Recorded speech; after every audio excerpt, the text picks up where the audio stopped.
ഇരിക്കണേ? ആ ശ്രീ എനിക്ക് എന്നോട് കളിച്ചിങ്ങനെ ഇരിക്കട്ടാ. കൈ ഒടിഞ്ഞു, കാല് ഒടിഞ്ഞു.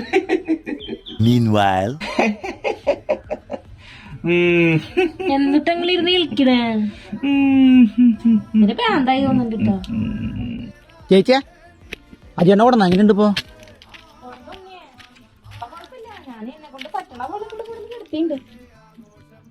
എന്തത് അജേട്ടോ? സ്വപ്ന ഇനി സ്വപ്നം കണ്ടന്നെ പാകുള്ളൂ. 6-7 മാസമൊക്കെ ഉണ്ടല്ലോ. ചന്ദ്രനിലേക്ക് പോവാ നീ. അയ്യോ